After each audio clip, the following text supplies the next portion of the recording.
শান্ত হন শাহজাদি। মাহিদেবরা নিশ্চিত করেছেন ওই হাতুন বিফল হবে না।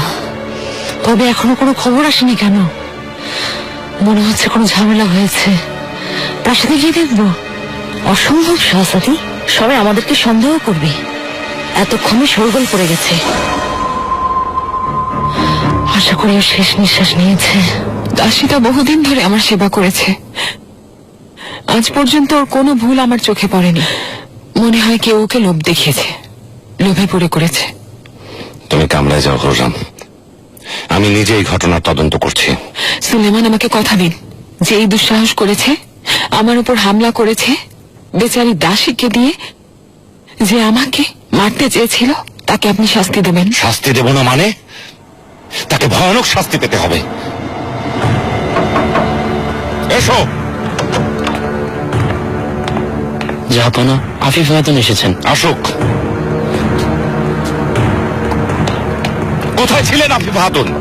জাহাপনা মাফ করবেন, হেতিজা সুলতান ওনার প্রাসাদে যেতে বলেছিলেন মিলাদে শরীক হতে। হুররাম, তুমি ঠিক আছো তো? নিশ্চিন্ত হন শাহজাদি, এখন ঠিক আছে। জাহাপনা, এটা সাংঘাতিক ঘটনা। কার এত বড় সাহস জানতে পেরেছেন? এখনো জানিনি, তবে খুব দ্রুত ধরা পড়বে আর আমি তাকে নিজ হাতে সাহায্য করব। আমি এখনই তদন্ত শুরু করছি। একথা আগেই ভাবা উচিত ছিল। আপনাকে বহুবার বিষয়টা বুঝিয়েছি, সাবধান থাকতে বলেছি। এভাবে হেরেম পরিচালনা করছেন, আমার পরিবারের নিরাপত্তা নেই কেন? জাহাপনা, আপনি ঠিকই বলেছেন। আমি বিষয়টা খতিয়ে দেখব। সুলতানাকে যে হত্যার চেষ্টা করেছে তাকে খুঁজে বের করব।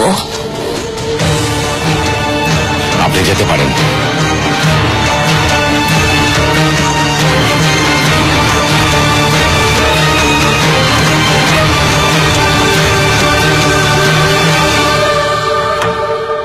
ফারিয়া খাতুন, আল্লাহ তোমাকে খুশি রাখবেন। আমাদেরকে এত বড় বিপদ থেকে বাঁচিয়েছো। দেখে নিও, সুলতানা এবার তোমার জীবন খুশিতে ভরে দিবেন। তোমার কোনো রকম কষ্ট থাকবে না। আমি কিছু চাই না আগা, শুধু দায়িত্ব পালন করেছি। বাবা, শুনেছো তোমরা এই হাতুনের কথা? দেখেছো কত বড় মনের মানুষ? এমন দু একজন কালফা থাকলে হেরেমে মাছিয়ে উঠতে পারবে না, মাছি।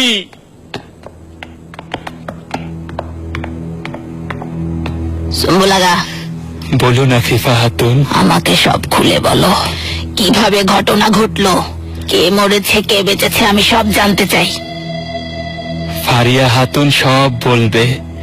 যা কিছু হয়েছে সে সব জানে, কারণ ওই হুররাম সুলতানের জীবন বাঁচিয়েছে।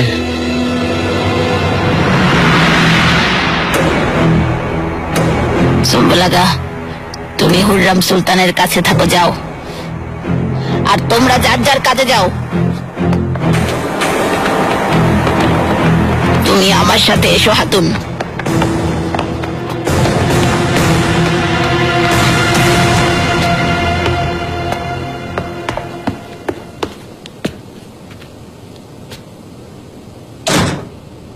আরো কাছে এসো, এসো।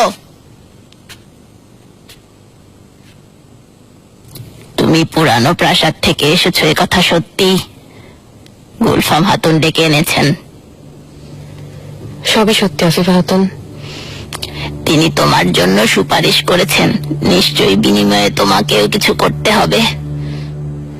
বহু বছর ধরে এই পরিবারের সেবা করে আসছি।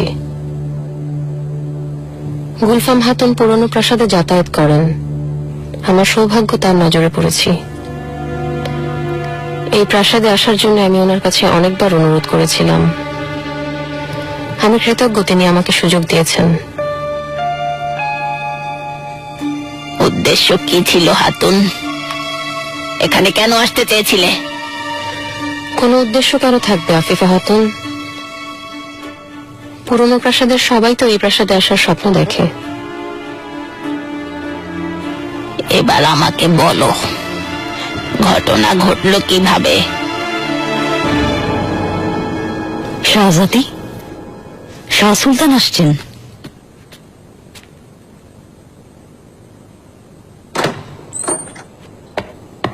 সবাই বেরিয়ে যাও, এক্ষুনি বেরো। বোনের সাথে একান্তে কথা বলতে চাই। কি হয়েছে? ফিরে এসেছেন কেন? তোমাদের যেতে বলেছি।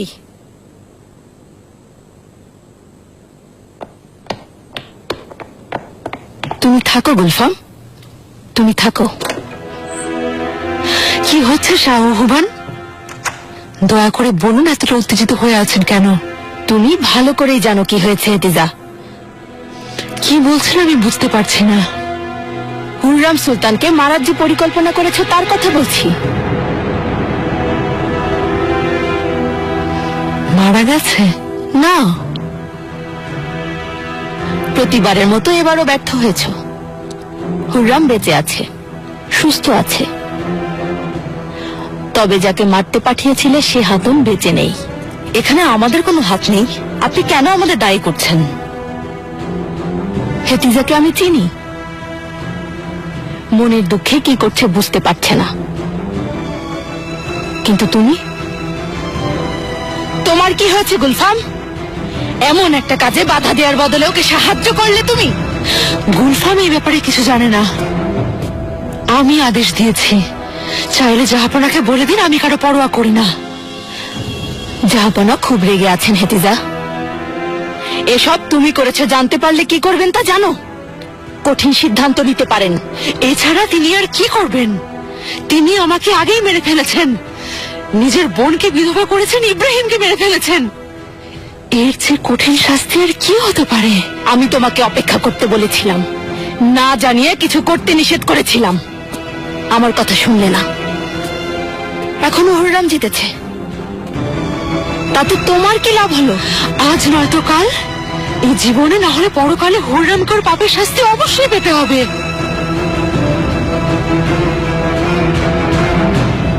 এভাবে অপরিকল্পিতভাবে আগালে কিছুই করতে পারবে না। ওর ক্ষমতা আরো বেড়ে যাবে।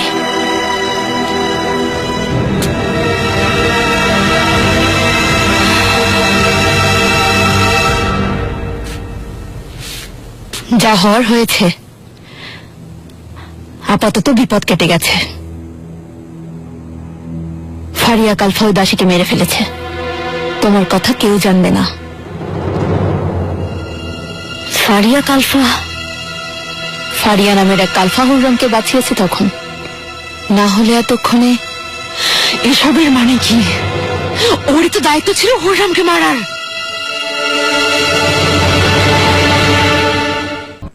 তারপর তারপর আর কিছু না। আমি এতটুকুই জানি, যা দেখেছি সব আপনাকে বললাম। আমি বুঝতে পারছি না হাতুন, তুমি এখানে নতুন এসেছো। আসতে না আসতে এরকম একটা ঘটনায় কিভাবে জড়ালে?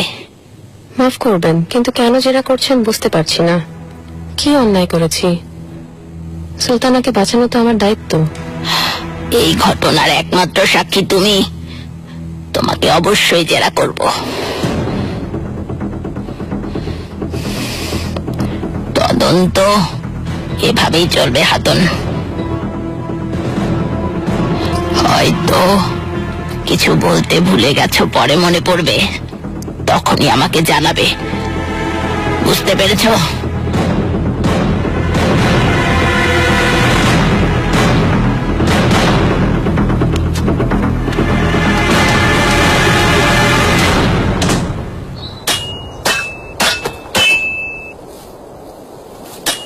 জাহাপনা ইতালীয় অভিযানে আমাকেও সাথে নেবেন বলেছেন। শুনে খুশি হলাম শাহজাদা, কারণ যুদ্ধের অভিজ্ঞতা আপনার জন্য খুবই গুরুত্বপূর্ণ।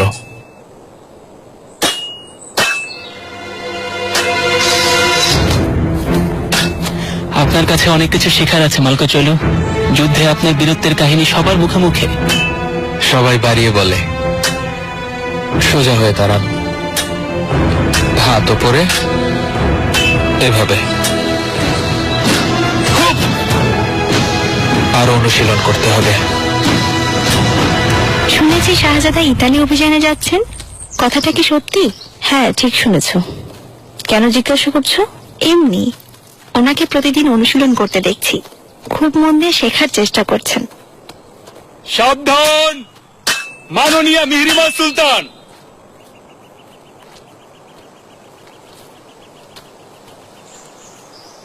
শাহজাদা। সুস্বাগতম। কিছু বলবে মিহিরিমা? আমি একটু ঘুরতে চেয়েছিলাম শাহজাদা, অনেকদিন হলো কামরা থেকে বের হইনি। ভালো করেছ। মালকা চৈল বালিবের সাথে পরিচিত হও। ওনার নাম নিশ্চয়ই শুনেছ? শুনেছি শাহজাদা। কেমন আছেন বালিবে? আশা করি ভালো আছেন। হ্যাঁ, আমি ভালো আছি সুলতানা। কি করছো তুমি? মনোযোগ দাও। তুমি নিজের কথা ভাবো। সেলিম, বাইজিৎ,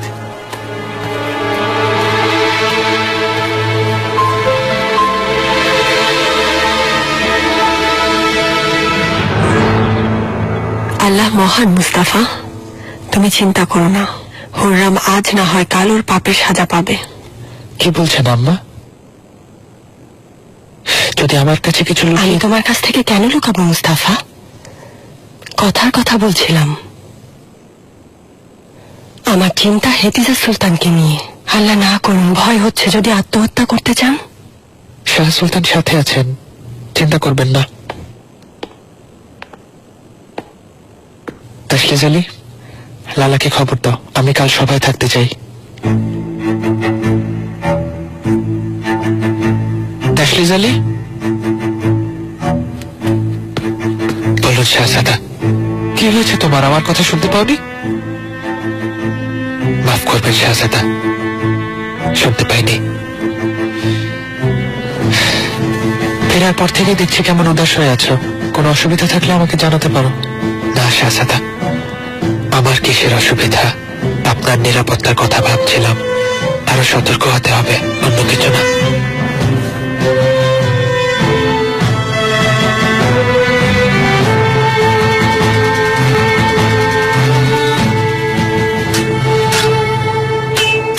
আমরা আরো কিছুদিন প্রাসাদে থাকবো শাহজাদা। তারপরে কোথায় যাব আমি জানি না, তবে আম্মা বলেছে নতুন প্রাসাদ কাছাকাছি কোথাও হবে। ভালো, তাহলে প্রায় দেখা হবে। নিশ্চয়ই। এখানে আপনাদের সঙ্গ আমার ভালো লাগে। কোনিয়াতে একা ছিলাম।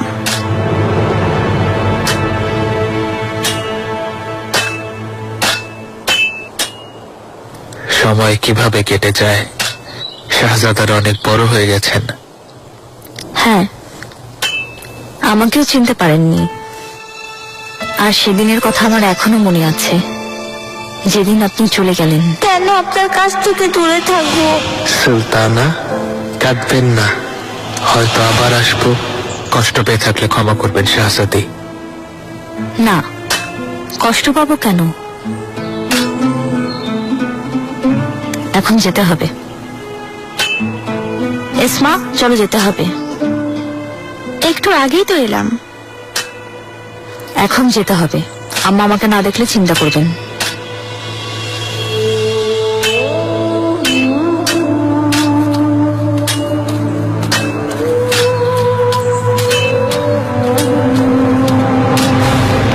তাসলিজ আলী, সুলতানা,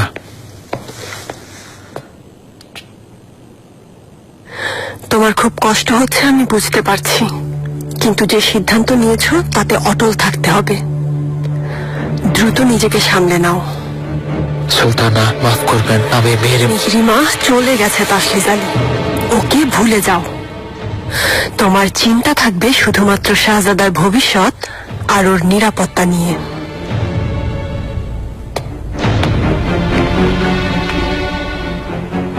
সুলতানা, সুলতানা, মিলাদ শেষ হয়েছে? হয়েছে। মিষ্টি বিলানো হয়েছে। আচ্ছা, ইব্রাহিম পাশাকে আল্লাহ জান্নাত নসিব করুন। আমিন। এটা কিভাবে হলো গুলফাম? এখনই গিয়ে হাতুনকে জিজ্ঞেস করো, আমি জানতে চাই। যাই হোক হেতিজা, তুমি প্রাসাদেই থাকবে। ওদিকে কি করতে হয় আমি দেখছি। আমি হাত পা গুটিয়ে বসে থাকবো না। হুররামের প্রতিটি নিঃশ্বাস আমাকে কষ্ট দেয়। এবার থামো হেতিজা, তোমাকে ধৈর্য ধরতেই হবে। এটা যদি এত সহজই হতো তবে ইব্রাহিম পাশাকে আজ হারাতে হতো না তোমার। হেতিজা, আমাকে ক্ষমা করে দাও। আমি তোমাকে কষ্ট দিতে চাইনি। কিন্তু এটাই বাস্তবতা। হুররাম পুরো হেরেমকে নিজের নিয়ন্ত্রণে নিয়ে এসেছে। যেই পথের বাধা হবে তাকে সরিয়ে দিবে, আর এজন্যই আমি ওকে চিরতরে সরিয়ে দিতে চাই, ওর চিহ্ন মুছে ফেলতে চাই।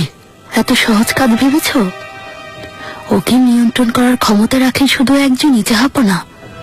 ঠিক যেভাবে হুররাম ইব্রাহিম পাশাকে ধীরে ধীরে মৃত্যুর মুখে ঠেলে দিয়েছে, ঠিক তেমনি আমরা ওকে ধীরে ধীরে মৃত্যুর মুখে ঠেলে দিব। কিভাবে করব আমরা? প্রথমেই ঝামেলা সামাল দিতে হবে। তোমাদের পাঠানো কালফা হুররামের সাথে আছে, ধীরে ধীরে আরো আস্থাভাজন হয়ে উঠবে। হুররামে যত ঘনিষ্ঠ হবে আমাদের জন্য ততই ভালো, তবে যদি বিশ্বাসঘাতকতা না করে। কখনো করবে না শাহজাদি। হাতুন মাহিদেভরান সুলতানের খুব বিশ্বস্ত দাসী, আমার বিশ্বাস ও ধোকা দেবে না। দেখা যাক। মাহিদেভরানকে এসব থেকে দূরে রাখতে হবে, ওর নাম যেন না আসে, কারণ এতে মুস্তাফার ভবিষ্যৎ হুমকির মুখে পড়বে। এরপর কি করবেন কিছু ভেবেছেন? আমরা ওর জন্য কবর খুঁড়ব হেতিজা। খুব কৌশলে ধীরে ধীরে ওর শক্তি কমিয়ে আনব। অসহায় ক্লান্ত হয়ে পড়লে অপেক্ষা করব, দেখবে জাহাপনায় একদিন হুররামকে ঘুমের ঘোরে নির্দয় জল্লাদদের হাতে তুলে দেবেন।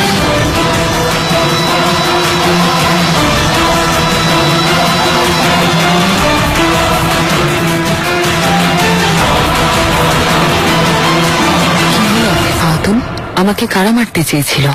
কোনো কিছু জানতে পেরেছেন? ওই বিশ্বাসঘাতক দাসীর ব্যাপারে খোঁজ খবর নিয়েছি।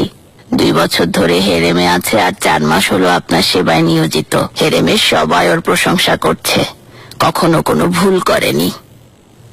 আপনার কোনো রকম ভুল হয়নি তো? অসম্ভব সুলতানা, এই বিষয়ে আমি নিজে সবাইকে জিজ্ঞাসাবাদ করছি, তবে এখনো কিছু জানতে পারিনি। মারজান আগাকে আপনি জিজ্ঞাসাবাদ করেছেন? যখন আমি গোসলখানায় ছিলাম সেখানে এসেছিল, আমি কোথায় তা জানতে চেয়েছিল।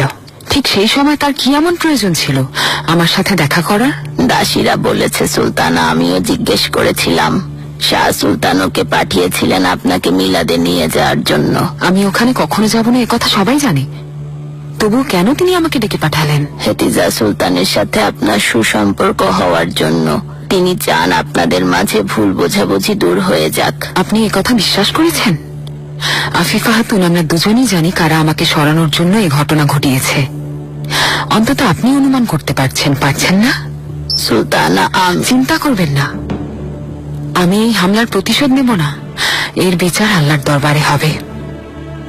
কিন্তু আপনার কাছে অনুরোধ, এখন থেকে চোখ কান খোলা রাখবেন। নিরাপত্তার দায়িত্ব আপনার হাতে দিয়ে আমি নিশ্চিন্ত হয়ে থাকতে চাই।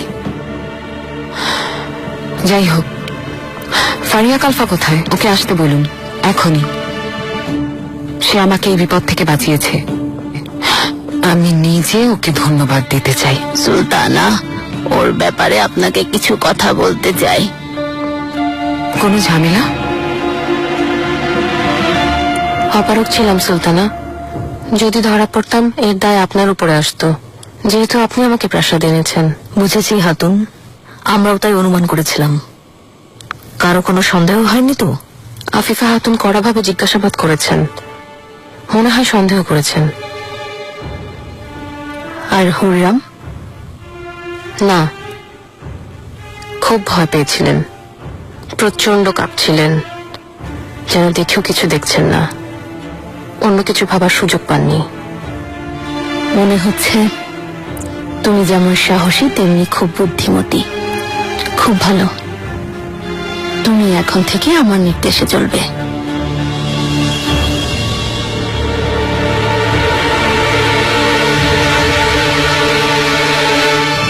সুলতানা, ফারিয়া কালফা হেরেমে নতুন, ওর উপর এতটা আস্থা রাখা কি ঠিক হবে? আর তাছাড়া কি বলুন? সুলতানা, না জেনে কারো উপর অভিযোগ আনবো না, কিন্তু ও ছাড়া এই হামলার কোনো সাক্ষী বেঁচে নেই। আফিফা খাতুন, আমার মনে আছে, আমি ওখানে ছিলাম, আমি নিজের চোখে সব দেখেছি। সে চাইলেই আমাকে মেরে ফেলতে পারত। ঘাতক এত কাছে চলে আসার পর আঘাত করবে না তা কি হয়? আপনার কথায় যুক্তি আছে, নিরাপত্তার কথা ভেবে সাবধান থাকার জন্য বলছি। সুলতানা, ওকে পুরানো প্রাসাদে পাঠিয়ে দিন। আপনি কি কোনো কথা লুকোচ্ছেন? না, তবে অনুসন্ধান করছি, কিছু জানলে। আফিফা খাতুন, আপনি ফারিয়া কালফাকে এখনই ডাকুন, যান, ওকে পাঠান, আমি কথা বলতে চাই। সুলতানা,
যাবো না।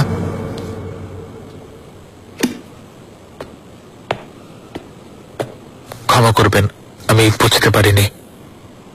তুমি এখানে কি করছো? আপনার অপেক্ষায়। আমি হুররাম সুলতানের উপর হামলার ঘটনা শুনে ছুটে এসেছি। আল্লাহ সুলতানাকে, আপনাকে আর শাহজাদাদের নিরাপদে রাখুন। আমিন। যদি অনুমতি দেন, তদন্ত শুরু করতে চাই। অপরাধী যেই হোক খুঁজে বের করব আমি।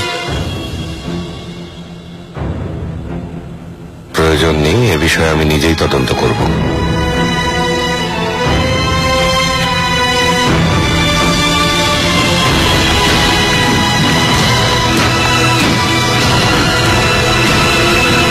ফারিয়া কালফা, শুনেছি তুমি এখানে পুরনো প্রাসাদ থেকে এসেছো।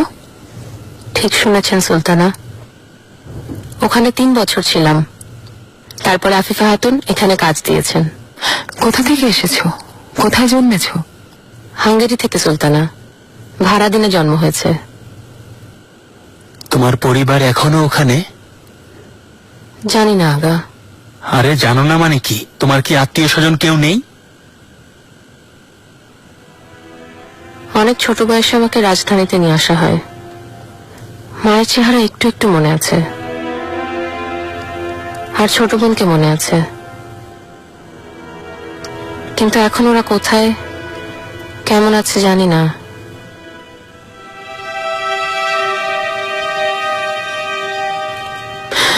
ফারিয়া হাতুন, আজ আমার সেবায় নিয়োজিত 2 দাসী আর 1 আগা খুন হয়েছে, আর এদের মধ্যে একজনকে তুমি মেরেছ, কারণ তুমি আমাকে বাঁচাতে চেয়েছো, তাই তো? জি সুলতানা। নিজেই দেখেছো আমার সাথে থাকা অনেক বিপজ্জনক, তবে জেনে রেখো বিপক্ষে থাকার পরিণাম আরো ভয়াবহ। সুম্বুল আগা। সুলতানা,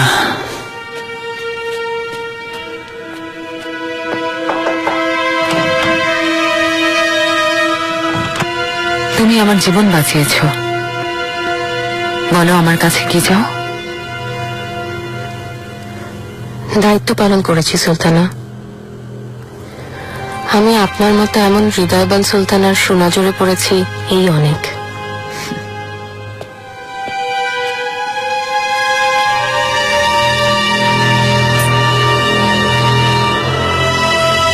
তুমি যেতে পারো।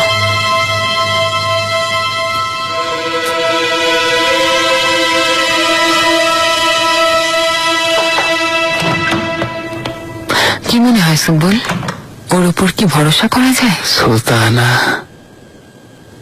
আফিফা হাতুন অযথাই পরিস্থিতিটাকে ঘোলাটে করে রেখেছেন, কাউকে না কাউকে দায়ী করে পরিস্থিতিটা সামলাতে চাইছেন। আমার এই হাতুনকে পছন্দ হয়েছে, মাশাআল্লাহ, সাহসী, বুদ্ধিমতী, খুব শক্তিশালী। মেয়েটা ভবিষ্যতে অনেক কাজে আসবে। তবে এ বিষয়ে আপনি নিজে সিদ্ধান্ত নেবেন সুলতানা। তাহলে ওকে আমার দাসী করলাম, আফিফা হাতুনকে জানিয়ে দাও। যথাজ্ঞা সুলতানা।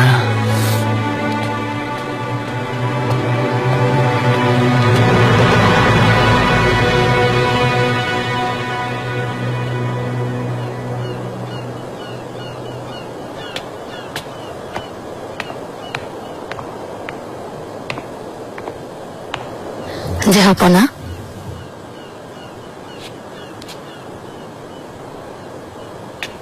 শাহ হুবান, প্রিয় বোন আমার, কেমন আছো? ভালো চলছে নিশ্চয়ই? সবার দোয়ায়, হেতিজা ছাড়া আর কোনো দুশ্চিন্তা নেই। কেমন আছো? কেমন থাকবে জাহাপনা, মন ভেঙে গেছে। খাওয়া দাওয়া অনিয়ম করে, ঘুমায় না। একসময় ওর সব কষ্ট সয়ে যাবে, কিন্তু তাতে সময় লাগবে। এত সহজে ভুলে যেতে পারবে না।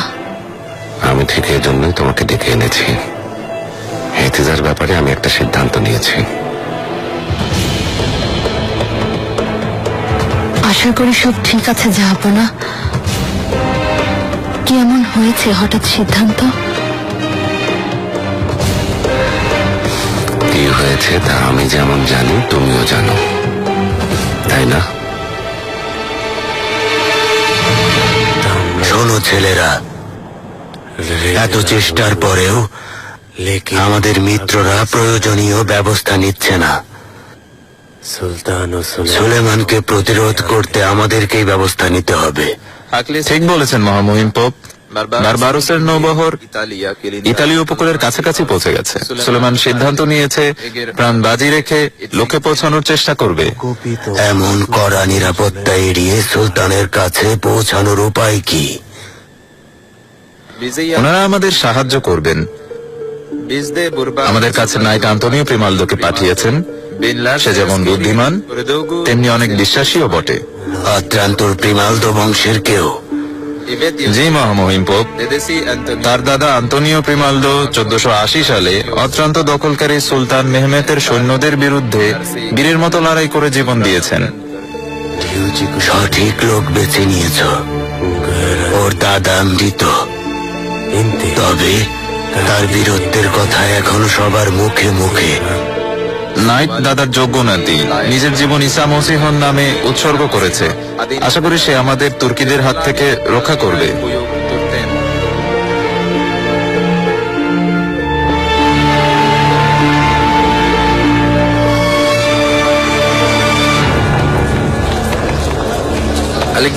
আলেকজান্দ্রো,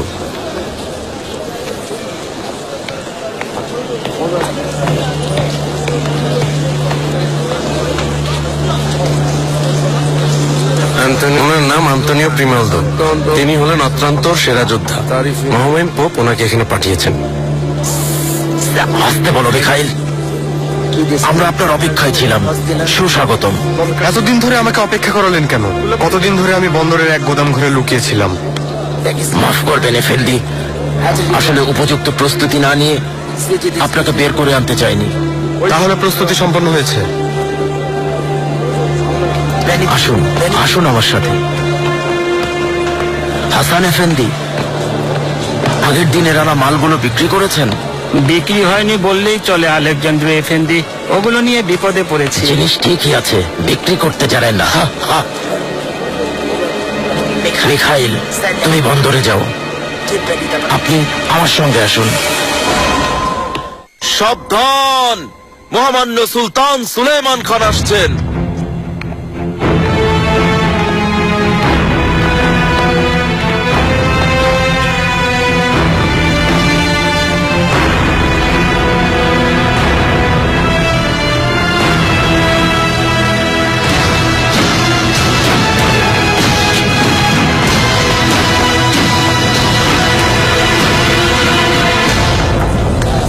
বৌদানের রাজদূত রাদুল কয়েকদিন ধরে অতিথিশালায় অপেক্ষা করছেন। অবশেষে তাকে সুলতানের প্রাসাদে ডাকা হয়েছে। কাল সুলতান সুলেমানের দরবারে যাওয়ার অনুমোদন পেয়েছেন। আপনিও ওনার সহকারী হিসাবে ওনার সাথে প্রাসাদে যাচ্ছেন। তাহলে কাজ শেষ করার জন্য এর চেয়ে ভালো সুযোগ আর পাবো না। খুব ভালো বানিয়েছেন। ধন্যবাদ, আসবেন। না না, আপনাকে দরবারে যেতে দেবে না। আবার অস্ত্র নিয়ে প্রাসাদে প্রবেশ করা সম্ভব না। মালকো চলে এসেছে, কড়া নিরাপত্তা চলছে। আমি শুধু চাই আপনি দূর থেকে সুলতান সুলেমানকে ভালোভাবে দেখে আসবেন। তার মানে তিনি বাইরে আসার অপেক্ষায় থাকবো। তিনি নিশ্চয়ই মসজিদে যাবেন, তাই না? তিনি কখন কোন মসজিদে যাবেন তা জানা অসম্ভব। নামাজে যাওয়ার পথে কয়েকশো নিরাপত্তা রক্ষী ওনাকে ঘিরে থাকে। সবচেয়ে ভালো জায়গা হলো এই বাজার। প্রতি মাসে অন্তত একবার তিনি ছদ্মবেশে বাজার পরিদর্শনে আসেন। মালকোচলু হয়তো সাবধান করে দিয়েছেন, এখানে তিনি আসবেন না। অপেক্ষা করতে হবে আন্তোনিও, প্রয়োজন হলে মাসের পর মাস অপেক্ষা করব। আমরা এই অভিযানের জন্য এদির্নে, ফিলিভে, উস্কুপ, এলবাসান, অ্যাবলোনিয়ার পথ ধরে এগোবো। যাত্রাপথের সব জায়গায় রসদ ও গোলা বারুদ মজুদ আছে। নৌবহর সমুদ্র পথে নিরাপত্তা নিশ্চিত করবে। এদির্নেতে আমরা কয়েকদিন থাকবো আর বাকি সৈন্যরা আসার অপেক্ষা করব। 2 মাসের মধ্যে অ্যাবলোনিয়ায় পৌঁছে ইতালির উপকূলে আক্রমণ করব। ভেনিস অতিক্রম করার সময় কি ব্যবস্থা নিচ্ছি পাশা? ভেনিস আমাদেরকে আক্রমণ করার সাহস করবে না। সম্মুখ শক্তি বাড়াতে হবে।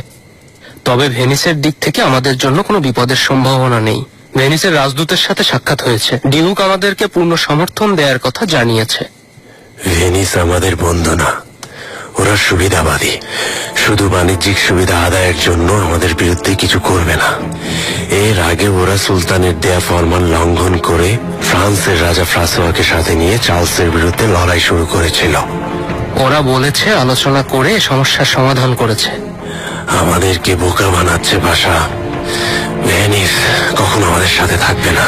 এমনও হতে পারে ওরা চার্লস আর পোপের সাথে হাত মিলিয়ে আমাদের বিরুদ্ধে ষড়যন্ত্র করছে। আমি বিভিন্ন সূত্রে এ ধরনের খবর জানতে পেরেছি। লুৎফু পাশা অযথা ভাবছেন। ভেনিসকে সন্দেহ করা অনর্থক। আমাদের সাথে শত্রুতা করলে ওরা উভয় সংকটে পড়বে। পাশা, বহুদিন ভেনিসের সাথে যুদ্ধে না জড়ালেও আমাদের পূর্বপুরুষেরা ভেনিসের বিরুদ্ধে সবচেয়ে বেশি যুদ্ধ করেছেন।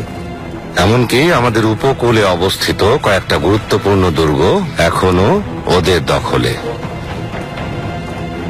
লুৎফু পাশা, বলুন এই পরিস্থিতিতে আমাদের কি করা উচিত? তা আপনি ভালোই জানেন জাহাপনা। তবে পরিস্থিতি মোকাবেলা করতে অভিযানে যাওয়ার পথে ভেনিস আক্রমণ করার জন্য সৈন্যদেরকে প্রস্তুত রাখতে হবে। একদম ঠিক বলেছেন। তাহলে এভাবেই প্রস্তুতি নেওয়া হোক।